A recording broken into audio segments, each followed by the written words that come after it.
Hello, welcome back to our series on Embabel Framework. So in our last two tutorials, we covered the basics of MCP, then we created simple file operations based MCP server. Then we created an MCP server that can interact with the REST APIs behind the scenes. Today, we are going to develop an MCP server that can interact with the databases behind the scenes. In our case, we have considered the example of MongoDB, but the same logic can be applied for developing an MCP server that can interact with any kind of database, be it SQL or no SQL databases. When it comes to developing our own MongoDB MCP server, these are the few operations that we are going to support, like listing the databases, listing collections inside a specific database, executing simple and complex select queries, or we can also list down the indexes, we can insert a new document, or even we can create the new collections. Now coming to our project structure, this is how it is going to look like, wherein the name of our application is Embabel Mongo MCP Server. At the very top, we have the Spring Boot main class. Then we have the service package, within which we have the Mongo service client. Now this class contains the actual logic of interacting with the Mongo database for various operations. Then we have the MCP package, within which we have our MCP server named as Mongo MCP agent. Inside this class, we have defined the several tools related to MongoDB which LLMs can make use of for performing different operations related to the Mongo. Then we have the DTO package, which contains the set of Java records which will be used throughout our application, and these Java records are for accepting the request as well as for sending the response. Then we have the config package, within which we have one class named as configure OpenRouter models. Now Embabel require at least one LLM model to be available, and in our case we are making use of the free models that are available via OpenRouter. So such models are configured inside this class, configure OpenRouter models. And then we have the application.yml containing basic configuration related to our application, and pom.xml contains the configuration related to our project. So this is the project that we have created for our Mongo MCP server. It is basically a Spring Boot based application. So we will quickly start with the pom.xml. So at the very top, you will notice we are making use of Spring Boot version 3.5.8. And for Java, we are making use of version 21. And when it comes to Embabel, we are making use of version 0.3.0, which is the latest stable version available at the time of recording this video.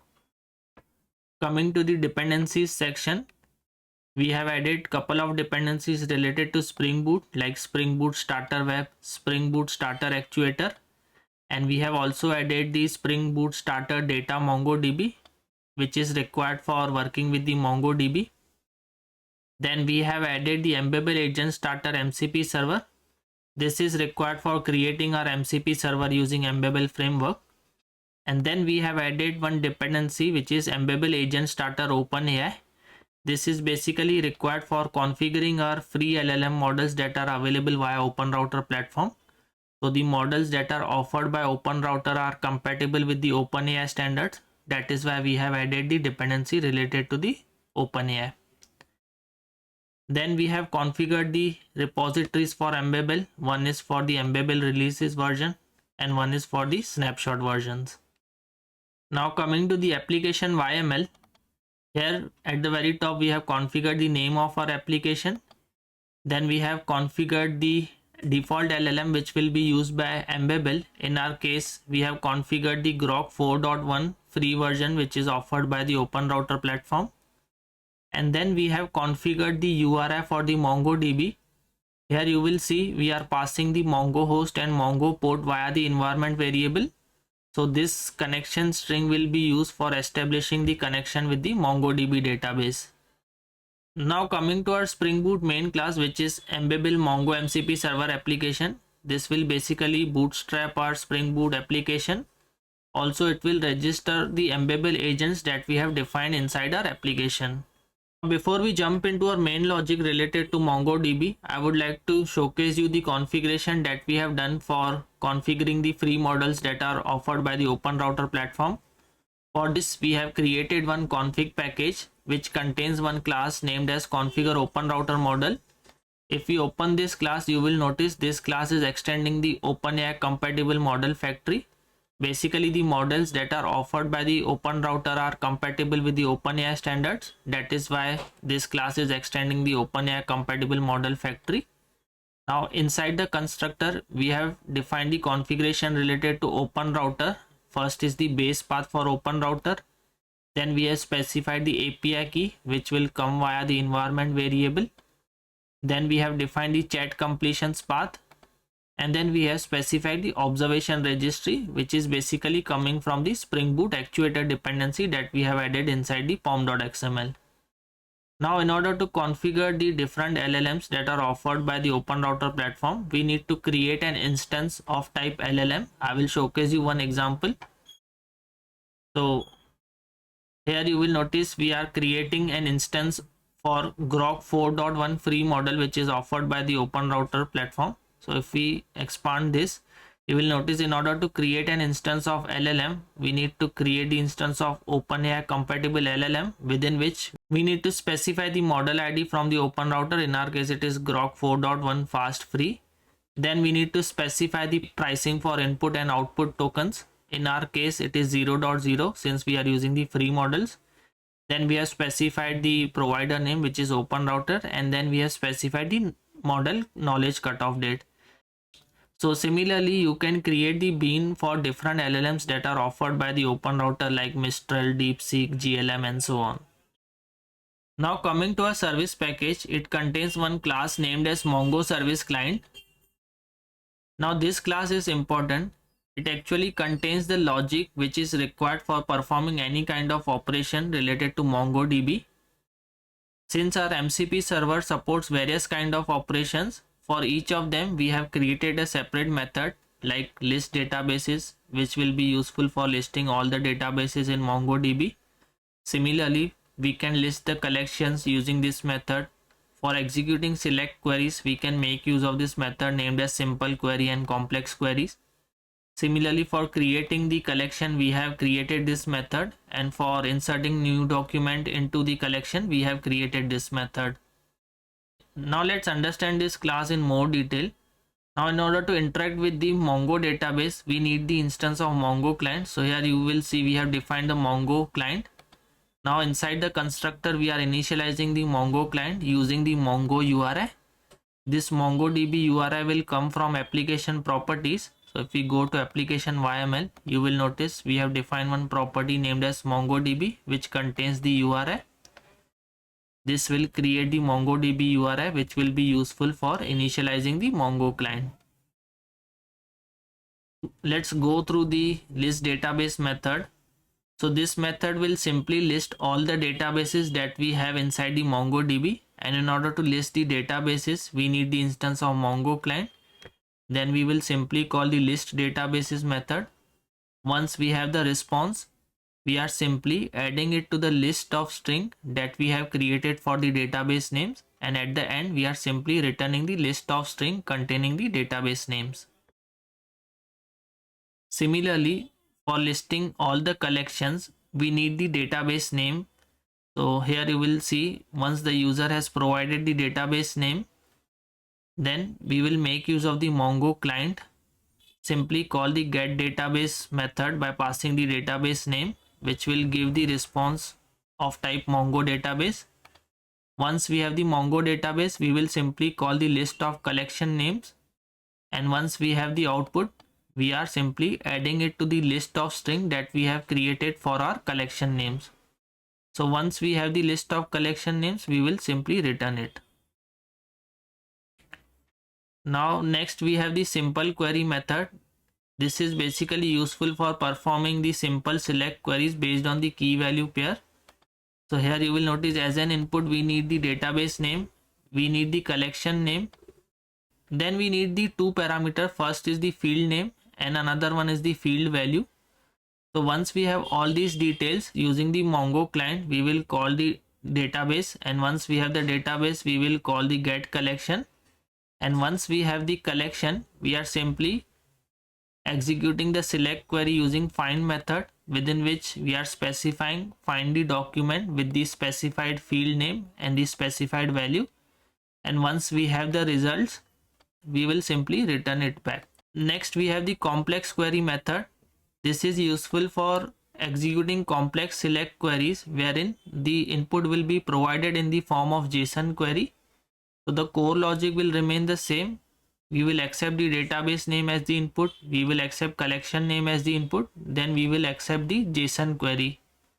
Once we have this, we will make use of Mongo client by passing the database name and the collection name. And then we will specify the JSON query, and finally we will call the find method, which will give the result in the form of list of documents. Once we have the result, we will simply return it back. Then we have the list indexes method. For this we need the database name and the collection name. We will make use of the Mongo client, and once we have the collection, we will simply call the list indexes method. Once we have the result, we will add it to the list of document and simply return it back. Similarly, for creating the collection, we need the database name, we need the collection name. Once we have that, we will make use of the Mongo client. Then we will create the collection. Once the collection is created, we will simply return one simple string message stating the collection has been created successfully. Then we have the final method for inserting the new document into the collection. So first we need the database name as the input, we need the collection name as the input, and we need the document in the form of JSON. So here, once we have all the details, we will make use of the Mongo client called getDatabaseGetCollection method. Based on the JSON document that the user has specified, we will simply call the insert1 method, which will insert one new record into the collection. And once that is done, we are simply returning one simple message stating document has been inserted successfully. So this is the service class that will be used by our MCP server whenever we will receive any kind of request related to the MongoDB operation. Now for creating our Mongo MCP server, we have this package named as MCP, which contains one class named as Mongo MCP agent. This is our actual Mongo MCP server that we have created using the Embabel framework and the various annotations that are available. So at the very top, you will notice we have defined @agent and given the description as an MCP agent supporting various operations related to MongoDB. And for each of the operations that our Mongo MCP server support, we have created separate methods. Like for listing databases, we have one method. For listing collection, we have one method, and so on. Now whenever the requests come to our MCP server will utilize the Mongo service client that we have created, and this Mongo service client will perform the actual operation that the user has requested. So now let's understand each of these methods in very detail, starting with the constructor. Here we are injecting the instance of Mongo service client using constructor injection. Then we have the list database method. So this is one of the tool, or we can say operation, that our Mongo MCP server supports. And in order to denote it as the tool, we are making use of the various annotations that are offered by the Embabel. First one is the action. Action is nothing but the one of the action that our MCP server can perform. Then we have the achieves goal, which denote what goal this particular method will achieve. It will simply list all the databases in the MongoDB. And in order to denote it as tool, which LLM can make use of, we are making use of @export annotation, within which we have the remote attribute, which is set to true. Now this tool can be utilized by the LLMs for listing the databases that are available inside the MongoDB. Then we have specified the name as list database name. Then we have specified the starting input type, which is user input.class. Now if you see this method, in order to list the database, we don't need any of the parameter, but still we have defined the starting input type. This is because the Embabel require at least one of the input types to be available, due to which we have given this particular type, which is user input, which is offered by the Embabel. Now if we expand this method, you will notice we are making use of the Mongo service client object. Then we are calling the list databases method. Once we have the list of databases, we are simply returning the Mongo response back to the LLM. Now when it comes to Mongo response, it contains the list of string, and if we open this Mongo response Java record, it is the generic response wrapper that we have created, which can hold the data of any type. It can be list of string, it can be list of document, it can be simple string, and so on. So this was the first method. Coming to the second method, which can be used for listing all the collections inside the database, the core logic will remain the same. In order to denote this as the tool, we will make use of @export annotation. We will mark the remote attribute as true. We will specify the name of our tool, which is list collection. Then we will specify the starting input type. Now in order to list the collection, we need the database name as input. For this, we have created one Java record named as db name request, within which we will receive the database name. And once we have the database name, we will list all the collections. So now if we expand this list collection method, which is expecting db name request as the input, once we have that, you will see we are calling the Mongo service client.list collections method, which needs the database name as the input, and this database name will come from the request object that we have. And once we have the list of collections, we are simply wrapping the response inside the Mongo response and then returning it back to the LLM. Similarly, for executing a simple select query based on the key value pair, we have created this method named as simple query. We have denoted the remote attribute as true. And in order to execute the simple select query, we need the object of simple query request. This is the Java record that we have created, wherein you will notice as an input we will receive the database name, collection name, the key name, and the value based on which the records will be searched. So once we have the instance of simple query request, we will simply call the Mongo service client.simpleQuery method, within which we will pass the database name, collection name, field name, and the value. So once we have the result, we will wrap it inside the Mongo response Java record and simply return it back to the LLM. Now for executing the complex select query, we need the JSON query as the input. So for this, we have created one Java record named as complex query request. If we open this record, you will notice we need the database name as the input. We need the collection name within which we need to search our record. Then we need the JSON query like this, based on which the search will be performed. So once we have all these input, we will simply make use of the service client class, call the complex query method, pass the required attributes, and simply get the results. Once we have the result, we will wrap them inside the Mongo response and we will simply return it back to the LLM. Then for listing index also, the core logic will remain the same. For listing index, we need the collection name as the input. For that, we have created this Java record named as collection request. It contains the database name and the collection name as the input. Once we have that, we will simply call the list index method, which is present inside the Mongo service client. Once we have the list of indexes, we are simply returning it back to the LLM.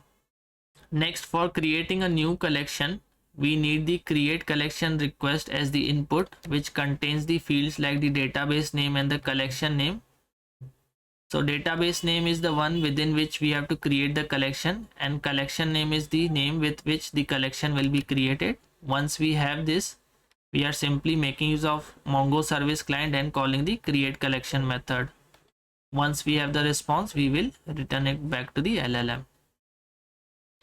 And coming to our final method, which is insert document. This is useful for inserting a new record inside the Mongo collection. For this, we have created this Java record named as insert document request. It will contain the database name, the collection name, and the JSON document for inserting the new record inside the MongoDB collection. So once we have this required detail, we will simply call the insert document method, and If the insert document operation is successful, we will get the simple message. We will wrap it inside the Mongo response and return it back to the LLM. Yeah, so this was all regarding the Mongo MCP server that support various operations related to MongoDB. Now let's test our Mongo MCP server, for which we need to start our Spring Boot application. But before we can start, we need to specify the three environment variable. First one is the OpenAI API key, which will contain your OpenRouter API key. Then we need to specify the Mongo host, which will be localhost in our case. Then we need to specify the Mongo port, which will be 27017. Once we have set this information using the environment variable, we can simply start our Mongo MCP server. Now, once the Mongo MCP server is started, you will notice this message exposing 9 tools from one publisher. So if you go to the Mongo MCP agent, here you will notice our Mongo MCP server supports the 7 tools for performing various kind of operations related to MCP. And here it is mentioned it has 9 tools from one publisher. 7 are something that we have defined and 2 are something which is offered by the Embabel out of the box, due to which it is showing exposing 9 tools. Now in order to test our Mongo MCP server, there are 2 ways. First is using the MCP Inspector, within which we can directly call our tools and see what is the expected response. And another way is using the actual MCP client, which in our case we can make use of the Claude Desktop. Now let's test our Mongo MCP server first using the MCP Inspector, for which we need to start the MCP Inspector using this command npx model context protocol /inspector. This will start the MCP Inspector on port 6274. Once the MCP Inspector is started, we need to connect to our MCP server using transport type as SSE, which stands for server send events. Then we need to specify the URL of our Mongo server, which is localhost 8080/SSE. Then we need to specify the connection type via proxy and click on connect button. Once the connection is established, you will see the status as connected. Then we can click on the tools button, click on list tools. This will list all the operations that are supported by our MCP server, like list indexes, simple query, complex query, list databases, and so on. So here the tool names will match with the names that we have given inside our code base. For example, for listing databases, we have given the name as list database. So here you will see the name is mentioned as list databases. And here the prefix has been added as user input, which is nothing but the starting input type that we have defined here. Also, the description, which says list all databases in MongoDB, is mentioned inside the description attribute that we have specified here. Now in order to test our tools, we need to click on the same. So when we click on list databases, now this tool does not need any kind of input, so due to which we will simply click on the run tool button. So it will list all the databases that we have present inside the MongoDB. On the right hand side, you will see MongoDB Compass instance has been opened, and inside which we have the all such databases named as admin, AI, config, local, MCP, and so on. Now next we will test list all collections inside a database. So if we click on list collection inside a database, it needs the database name as the input. So if we see what all collections we have inside the MCP database, you will see it only has one collection named as employees. So when we click on DB name and specify the DB name as MCP, we should see only the employees collection as the output. So here you will see employees collection has been listed here. Now if you have to see the indexes which are present inside the employees collection, we can click on list index. We will specify the collection name as employees. Click on DB name and specify the DB name as MCP. And when we click on run tool, you will see one index is present and the key is like underscore ID equals to 1. So if we see and click on indexes, here you will see the index is present inside the employees collection. Now let's insert one new record with the help of insert document method, within which we need to specify the collection name, which is employees. We need to specify the DB name, which is MCP. Then we need to specify the document in the form of JSON. I am specifying the name as test record. We will specify the salary as 90,000 and click on run. So here you will see the response document inserted successfully is returned by our MCP server. Now if we refresh this collection, we should see the 2 records. So here you will see the new record with name test record has been inserted by our MCP server. Now we will see how we can execute the complex query using the complex query tool. So we will find all the records who has salary greater than 80,000, for which we need to specify the collection name, which will be employees. DB name will be MCP. Then we will specify our query, which will be salary greater than 80,000.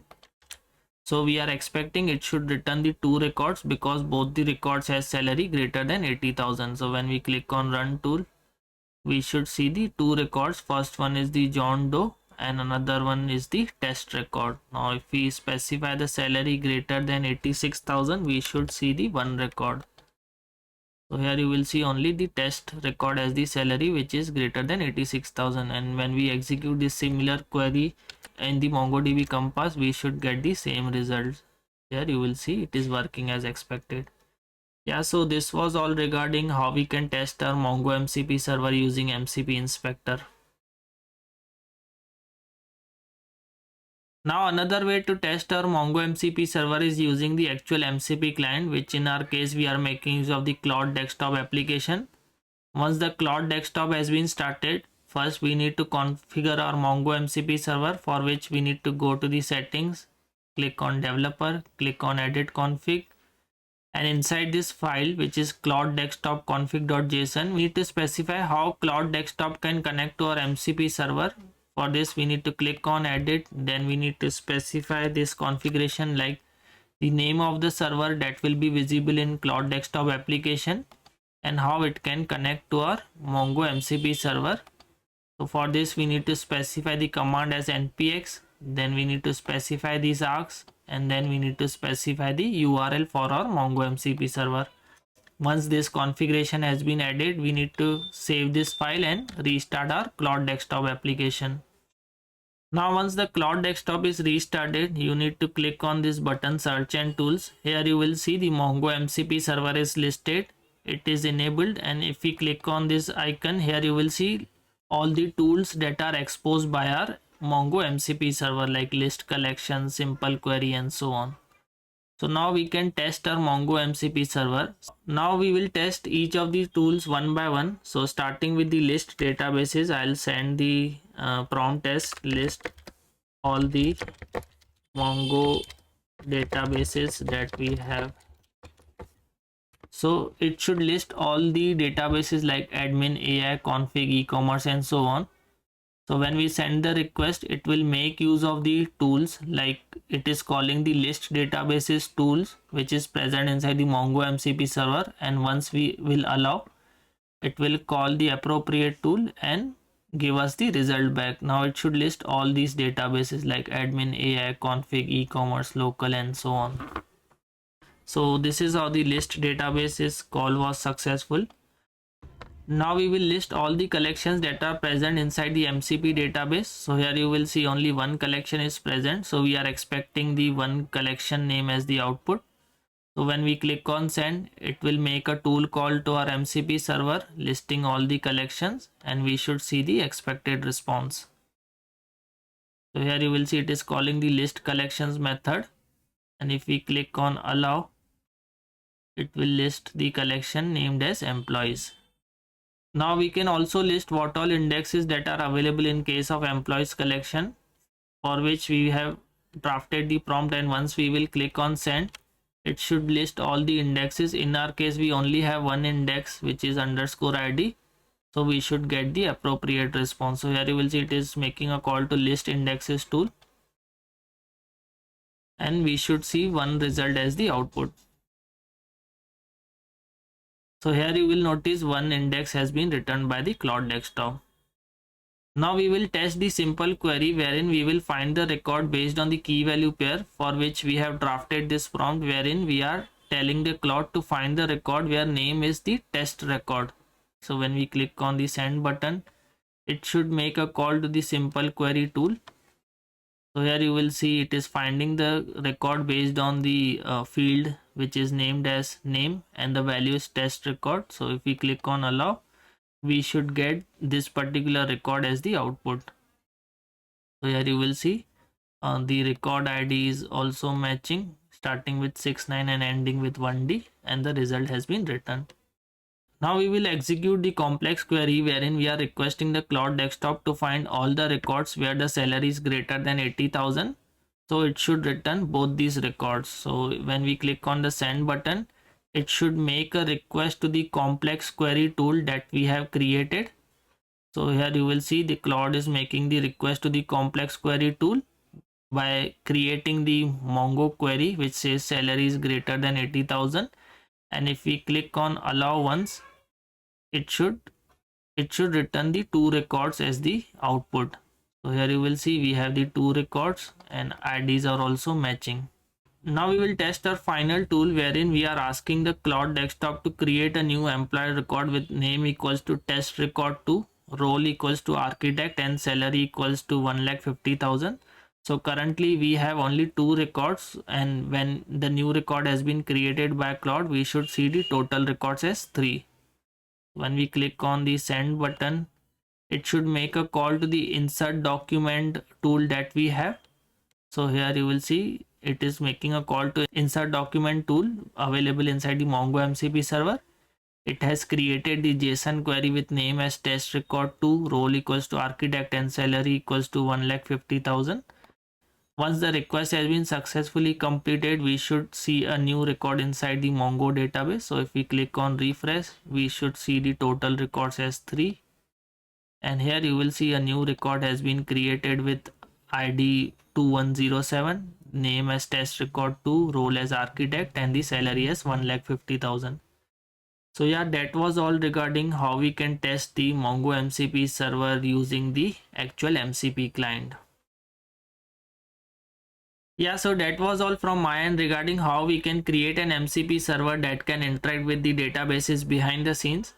For this, we have also written one detailed article which you can go through if you are interested. Also, the example that we discussed during this tutorial is uploaded on GitHub.